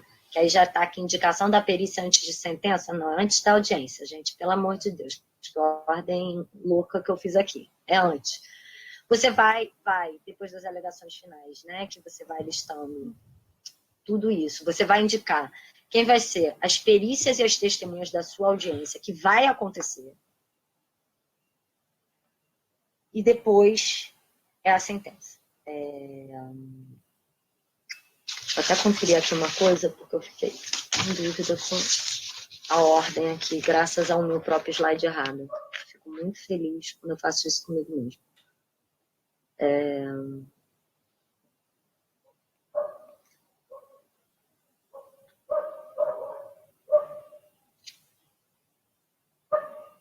Perdão, isso aqui tá, eu inverti a ordem total. Indicação de perícia testemunha, audiência e alegações finais. É só ler de cabeça para baixo para cima. Agora eu entendi um pouco isso que eu fiz. Eu, ao invés de seguir, é como se eu tivesse daqui feito uma aba aqui para cima. Então, dá conteúdo. Inverte o primeiro, o terceiro e segue. Então, você vai ter a indicação de perícias e testemunhas aqui, a audiência, a alegação final e a sentença. E aí você vai entrar na fase da cumprimento de sentença. Vamos lá. Se vocês quiserem, eu acho que pode tirar o PowerPoint, a gente voltar a se ver, porque isso aí não é tão... Natália. São mais perguntas do que...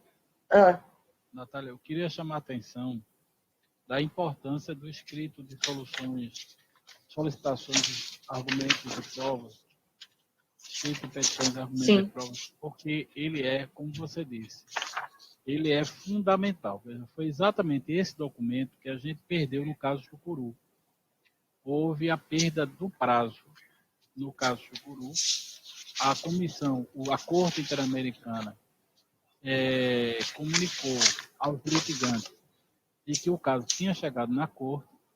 Nós chegamos a nos reunir com a Justiça Global, o sinal foi fundamental, né, aquelas reuniões que a gente teve, mas o prazo se perdeu o prazo. Então, quando você perdeu o prazo desse instituto, o que ocorre? Você tem uma possibilidade de refazer a partir do que a comissão apresentou à Corte. Mas o dano disso é imenso, porque a Corte só vai julgar, é como se fosse uma nova inicial, Antônio.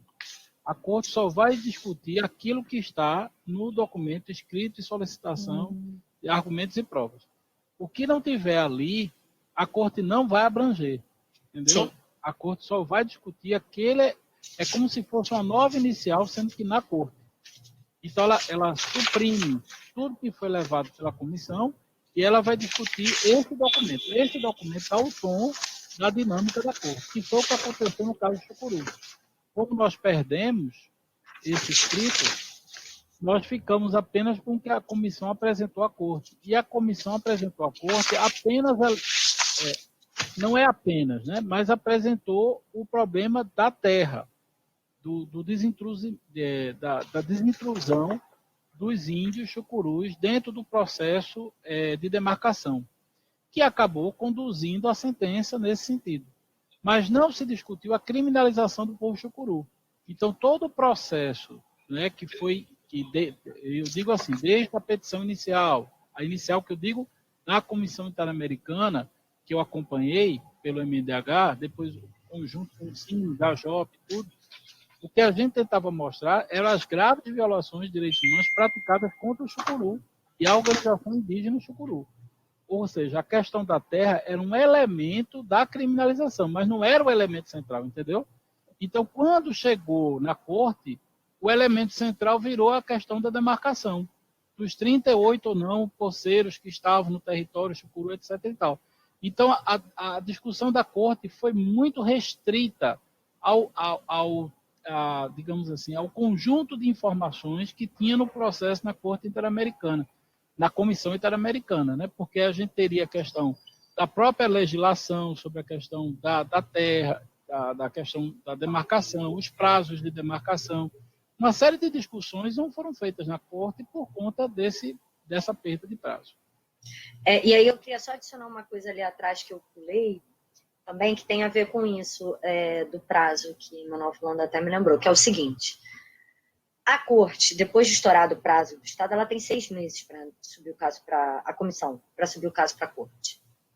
Esse prazo é peremptório, salvo acordo com o Estado, que permita que esse prazo seja suspenso, e aí a comissão não tem mais 6 meses. Por isso que tem que estar esperto a partir do momento que você entrou na decisão da comissão. Porque a qualquer momento pode sim, faz escrito de provas, faz, e aí já vai mandar tudo junto. Como eu disse, é um escrito bem mais pesado. Produção de prova na comissão não é uma coisa simples. Só a questão, né, de você, para a audiência, ter que produzir perícias, tem documentos de perícia, afidative, que é uma das formas de você coletar, de você fazer prova. É isso, é um depoimento coletado oficialmente, né, aceito por cartório. A Corte pede procuração de todas as vítimas. Na fábrica de fogos, isso é um debate de admissibilidade. Porque o que vale lembrar é que tem os requisitos de admissibilidade que você fez lá na comissão, você tem que fazer de forma ainda mais dura na Corte. A comissão vai fazer os argumentos de admissibilidade dela, mas você vai ter que bancar a admissibilidade do processo na Corte também. Né? E essa produção de prova já não é mais a prova, já não vai servir mais se você mandar só um relatório, como faz da comissão. Serve se for um relatório, por exemplo, a Justiça Global até está fazendo isso no caso da CID, um relatório de um órgão oficial. Tipo nós, a gente é um órgão de Estado, o mecanismo é um órgão de Estado. Então, aí ok, é um documento com fé pública, etc. Agora, um depoimento de uma vítima tem que ser coletado de modo a ser validado cartorariamente, sabe? Então, é todo um processo específico de produção de prova muito duro, e que tem que ser feito tão logo você envia o caso, né? E sendo reforçado nas alegações, salvo os peritos que você indica um pouco mais para frente quando for para a questão da audiência. Mas é isso, é a perícia, você tem que pegar pessoas que você comprove curricularmente que podem ser consideradas peritos, por A, B e C no caso, é um lastro probatório bem pesado. Tem manuais que eu acho que é interessante para quem quer se aprofundar nessa parte de produção de prova, etc., do CEGIL na página deles, e diferente das páginas da Comissão Corte ONU. A da Corte até que melhorou um pouquinho, da Comissão e da ONU. São bons, muito bons para manual de litígio, né? Tem os mais atualizados, os antigos já não adiantam muito, porque o procedimento mudou muito, mas eles têm alguns bons manuais que detalham como é que você faz a produção de prova, em que etapa do procedimento você faz essa produção de prova, que são bem... Ele tem a fase do cumprimento de sentença. Saiu a sentença, eles podem julgar de admissibilidade, mesma lógica da comissão. Eles podem julgar de admissibilidade separado ou tudo junto. Honestamente, a corte tende a fazer tudo junto, né? Decisão sobre admissibilidade, fundo, e que eles chamam de fundo, né? Que é mérito, admissibilidade, mérito e reparações, porque isso são 3 etapas, mas eles podem fazer tudo de uma vez só, e a tendência é fazer tudo de uma vez só. E aí você entra em fase de cumprimento de sentença. Na sentença vai ser determinado X tempo para o Estado, caso você ganhe, X tempo para o Estado fazer A, B e C. Né? E aí você vai entrar em periódicas revisões que não funcionam no prazo também. É isso, é tudo prazo fictício. O sistema é o reino do prazo fictício, que é de 2 em 2 anos teria uma revisão do cumprimento de sentença de fulano. Não é. É bem menos você atacar a comissão, a corte, porque você não pode ficar mandando informação do jeito que você quer, você tem que ser provocado. A comissão não. A gente está com uma medida cautelar, a gente quer que acelere o processo, a gente entupiu eles de documento nos últimos meses por causa do Covid. Não tem mais onde colocar 2 escritos de 200 páginas cada. Agora, isso não é o padrão da corte. A corte te provoca e você precisa pegar, analisar os quesitos do que é cumprimento e comprovar que não cumpriu, como o Estado vai arguir que cumpriu. Por exemplo, no caso da Damião Ximenes, hoje a grande disputa se é maus tratos ou tortura. Se for maus tratos, acabou, porque prescreveu. Se for tortura imprescritível, o bagulho muda internamente. Então, é também um espaço de disputa. E, óbvio, tem casos que o Brasil jamais, em hipótese alguma, irá cumprir, como, por exemplo, os relacionados à autoanistia, porque a gente já ferrou tudo no STF, já está tudo estragado. Então, mas que o Brasil nunca vai cumprir e vai ser sempre um terreno possível de disputa, né? E tem casos que o Brasil cumpre. O caso Escher de escutas telefônicas, por exemplo, que é do MST, por mais que a gente saiba que tem escuta ilegal, o Estado cumpriu uma das coisas mais difíceis dele cumprir, que é a lei das interceptações telefônicas, que cria um procedimento para tentar legalizar como as escutas telefônicas são feitas. Qual é a diferença? Agora é ilegal o que eles fazem. Antes era ok, podia tudo. Quer interceptar o teu telefone agora, eles continuam fazendo? Todos nós sabemos que sim, mas eles têm que fazer de forma mais escusa. E, por exemplo, se for para um processo de criminalização de um defensor, você tem um argumento de alegar que é prova ilegal. Agora, nessa época, a gente não podia nem alegar que era prova ilegal. Pode mesmo, então segue o baile. Então, é isso, ele pode chegar ao ponto de cumprir. Mas são poucos casos. O Escher é um deles, mas a maioria dos casos ele não cumpriu nunca. E aí tem algumas estratégias, né, que a gente tem para o peso de uma decisão da corte, próximo do peso de uma decisão da comissão. Por mais que a decisão da comissão ainda tenha peso, é incomparável. É incomparável. Só que você precisa ter estratégia, né, para cumprimento. E aí tem várias.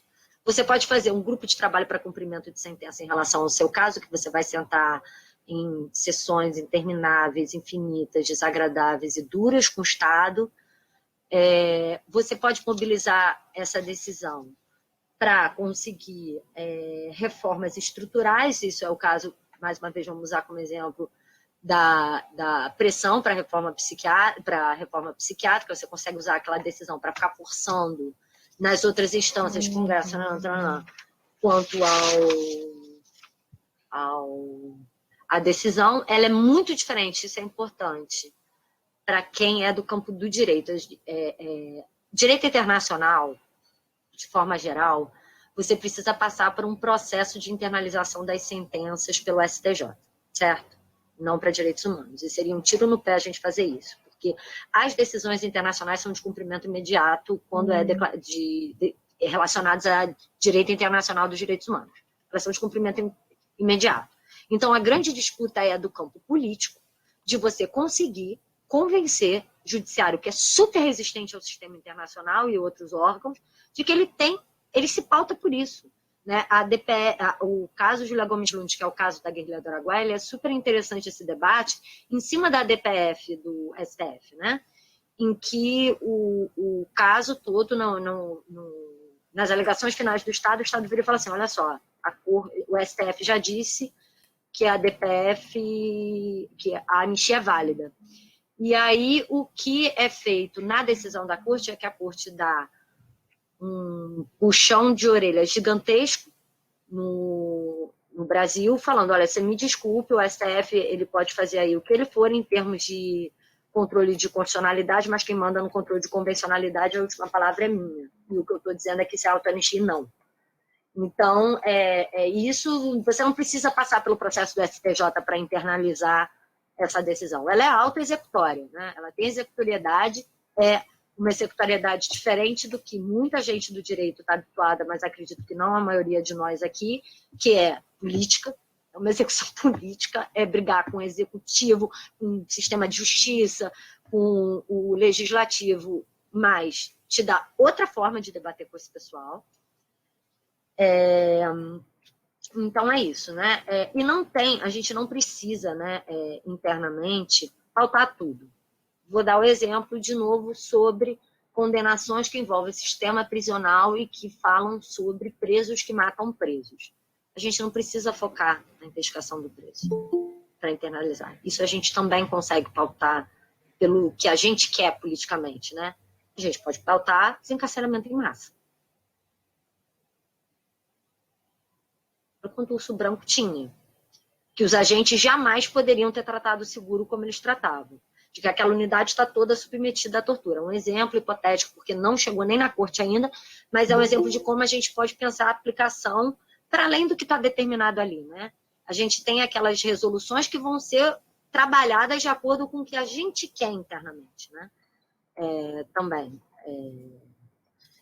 E aí, bom, para finalizar, eu vou quase finalizar, na verdade, eu vou falar rapidinho de medidas de urgência, né? Porque é mais rápido também.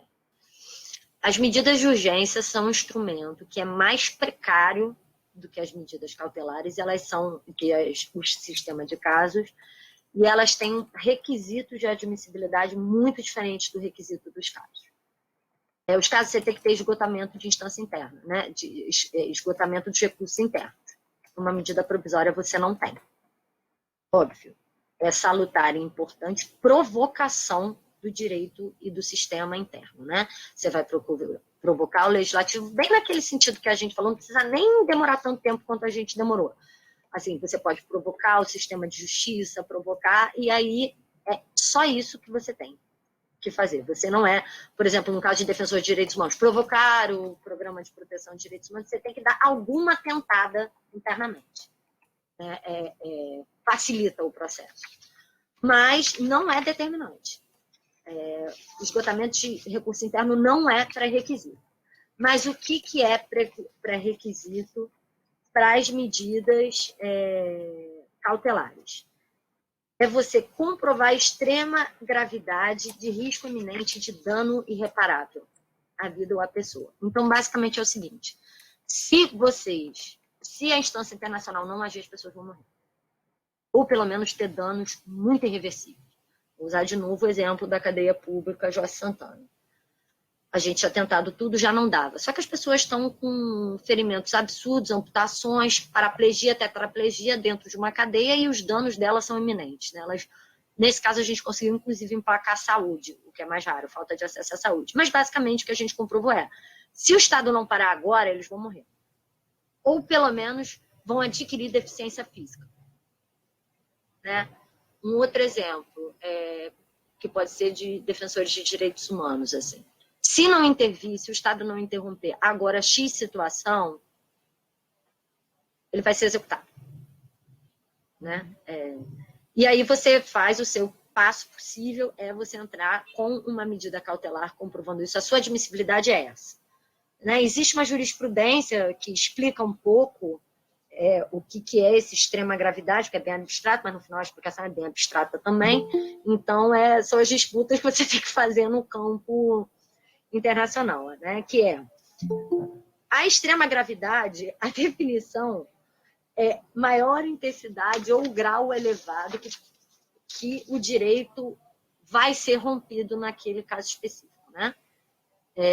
Ou seja, ele está muito acima da média do risco padrão que você tem com lentidão do Estado. Então, por exemplo, vou tentar usar um exemplo de um caso que poderia acontecer agora. Acesso a leito de UTI durante a pandemia de Covid. Né? Só que óbvio que não daria para litigar isso internacionalmente só se você estivesse lidando com sistematicidade ou grupo vulnerável. Isso para um diabético é muito mais grave. Estou dando um exemplo bem banal mesmo. É muito mais grave. É muito fora da média do que para um de nós que não é grupo de risco. Né? Eu até sou grupo de risco, mas para a maioria que não é grupo de risco. É mais ou menos isso. As cadeias têm uma situação muito ruim, certo? Mas o complexo curado coloca aqueles presos numa situação de vulnerabilidade muito acima da média. Brasil, para prisional, é um exemplo difícil, porque a média nacional é de muita emergência, mas do que um preso de uma unidade aqui do Rio que esteja sem superlotação. Vou dar um exemplo agora, Nelson Hungria, que é uma unidade sem superlotação aqui no Rio, que tem um regime mais fluido. Eles estão num risco muito maior, os presos do complexo curado do Jorge Santana. Então é isso, é uma medida que extrapolou, aqui estourou a medida. Para um defensor de direitos humanos, o nível de ameaça que ele está sofrendo é muito anormal e, de fato, pode ser que ele seja executado. Então, esse é o termômetro. Não é uma ameaça pontual, recebeu uma ameaça numa ligação um dia e foi só isso, não. É isso, o negócio está engrenando por um caminho muito ruim. Urgência é que a violação já aconteceu ou está muito perto de acontecer, ou está no curso do acontecimento dela. Lá vou eu voltar para a cadeia de novo, não paro de falar de cadeia o tempo todo. A violação, ela está ali, por exemplo, os presos... se fala de Santana no complexo curado, mas vamos lá. Vou usar o complexo curado para alternar entre as duas unidades. Os presos de lá, eles ou já tiveram dano à sua vida ou à integridade física, ou estão sob ameaça de que isso aconteça logo. Porque é instável. É um sistema que rebela o tempo todo. É um sistema instável. É um sistema com presença brutal de chaveiro. Tem presença de porte de arma. Então, ali dentro, você está na iminência ou já está em curso o ocorrido. E o último é dano irreparável, né? Que é... Aí a gente foca, né? No fato de que o tipo de dano feito não é reparável financeiramente. Que é morte, vida, integridade física, saúde. São coisas que não vai ter dinheiro no mundo que pague. Falando de uma forma bem coloquial, é isso. É o que não vai ter dinheiro no mundo que pague. Isso é um dano irreparável. Né? Isso quer dizer que ele não pode dar ensejo a... Qualquer violação pode dar ensejo à reparação. Mas é uma compensação que não vai chegar a ser equiparável ao estrago que foi feito por uma medida mais enérgica do Estado não ter sido adotada. E aí você vai entrar com medida cautelar, você vai ficar num ping-pong com o Estado, a comissão vai te pedir escritos num prazo, mas aí a comissão é mais livre, você manda escrito no prazo que você quiser também, até sair a decisão, e depois você vai seguir informando. Esse ponto agora é muito importante para quem litiga, porque a maioria dos casos do Brasil, e serve para os dois, foram arquivados ou medidas cautelares suspensas pelo mesmo motivo, que é não pode parar. O caso não pode ficar adormecido meses a fio, sem resposta, especialmente medidas de urgência, porque ele pode ser arquivado. E aí é a mesma lógica nossa. Só desarquiva se a gente comprovar que aconteceu alguma coisa que mudou a situação. Você reativar uma medida cautelar é muito mais difícil do que você ganhar uma medida cautelar. Por sinal, eu não conheço nenhuma medida, eu conheço 1 ou 2 medidas cautelares reativadas no país até hoje. Então, é muito importante o respeito aos prazos e manter a comissão informada e provocada o tempo todo sobre o que está acontecendo. Se não, arquiva. E se arquiva, é um problemão. A comissão, em algum momento, pode, e principalmente provocado pelas partes, subir essa medida cautelar para provisória. Que a gente tocou um tempo a medida cautelar, não estou vendo efeito nenhum, então eu vou levar para a corte, porque a gente está precisando endurecer o processo, e esse pedido também é feito pela Comissão Interamericana. E aí a corte o bagulho é mais rápido. Aí subiu, deferiu, você vai mandar uma informação, o Estado normalmente eles pedem atualização de 3 meses para abre prazo de 3 meses para outro, então pelo menos de 6 meses você vai ter que fazer uma atualização. E para completar, você, no final de tudo, eles costumam emitir, agora está bem mais lerdo, mas principalmente entre os anos de 2016 e 2018, eles estavam emitindo em torno de 1 a 2 resoluções por ano sobre medidas provisórias, que também é a mesma lógica do sistema de casos. Ele é muito mais pesado do que uma medida, o peso de uma medida provisória. Cumprimento de medida provisória, como é que historicamente ele tem sido feito e cautelar no Brasil? Reuniões periódicas, tem isso em Recife, tem isso em Rondônia, Rio de Janeiro, esse estado democrático maravilhoso. A gente, apesar de ter 2 medidas cautelares e uma medida provisória, a gente não consegue fazer isso de jeito nenhum, não convence a VEP, não convence a Procuradoria, fica a gente, a Defensoria teimando com vamos criar um grupo, e não consegue, que é a ideia de você conseguir sentar com entes de governo federal, entes ligados à sua demanda, e no caso pode ser, vou usar para variar, porque é onde eu tenho experiência mais pesada mesmo, que é prisional em medida cautelar e provisória. Né? Na verdade, é exclusivamente onde eu tenho, salvo Belo Monte, alguma experiência. Medida provisória senta, né, historicamente. Juízes da VEP, Ministério Público, Defensoria Pública, quando não é peticionário, peticionários, Departamento Penitenciário Nacional, Conselho Nacional de Justiça, Itamaraty, Advocacia Geral da União, Procuradoria Geral do Estado, Ministério Público Federal, e você vai criar como se fosse um programa de cumprimento. Você vai pegar essas medidas e você vai bolar cada etapa para que aquelas fossem cumpridas. Eu vou usar um exemplo aqui da experiência catastrófica da última reunião que a gente fez em julho sobre as medidas do Rio, que foi a única que conseguiu, com o Ministério da Família, Mulheres e Direitos Humanos ou outra ordem, porque eu não consigo decorar esse novo nome, eu acho que é um pouco de resistência, e, enfim, a gente fez uma reunião e o Estado do Rio decidiu falar na reunião. Mas elenca uma prioridade, pode ser uma placa em homenagem dos presos? Não, não pode, que a placa não vai resolver o problema, né?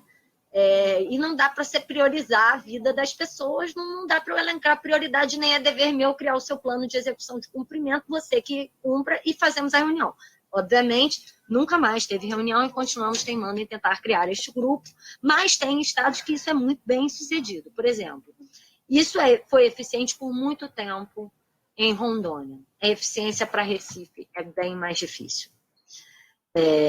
Para o complexo do Curado, bem mais. As reuniões, eu já fui em reuniões, são reuniões mais duras, são reuniões em que tem mais resistência, isso vai variar de local a local, mas ajuda, por exemplo, a você mapear quem está do teu lado para o cumprimento. Assim, é você olhar para um lado e falar assim, gente, jamais é isso, você nunca vai sentar numa mesa achando que um promotor vai ser seu aliado, e às vezes mais que o defensor.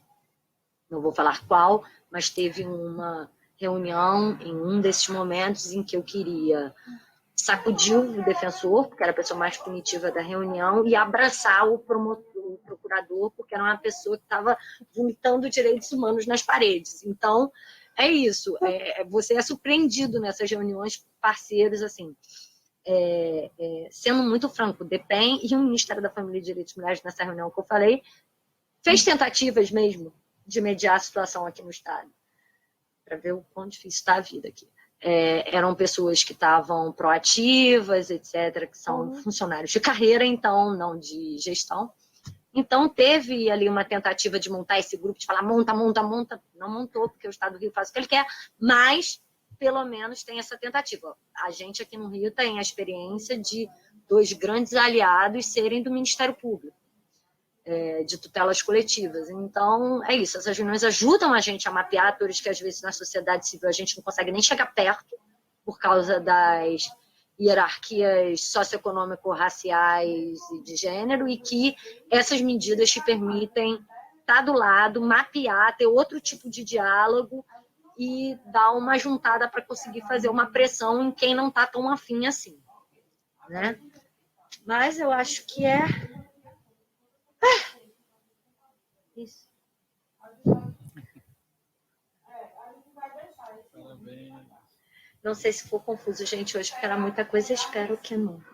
Não, Natália, foi perfeita a apresentação. A gente agradece demais. Obrigado, mulher. Tu arrasaste muito. Agradecer mais uma vez a cátedra e dizer, gente, eu acho que só um marco para a Advocacia Popular aqui em Pernambuco. Convidar vocês, todos vocês e todos vocês, a construir o Observatório Popular de Direitos Humanos. Agradecer aqui a Bea, que coordenou muitas das construções aqui do evento. Agradecer a Daniel também. Enfim, agradecer ao Manuel. Agradecer a todos vocês, mas agradecer a Natália, que foi espetacular. Muita informação para pouco tempo e absurdamente bem colocada. Eu adorei conhecer, assim, eu tava falando isso com a Thaís, eu tava super desmobilizada, assim, e aliás, alguém pediu para não sair, que quer falar alguma coisa. Fui eu. Agradecer a Thaís também, que Thaís é a cabeça dessa organização aí, é verdade, eu já esqueci.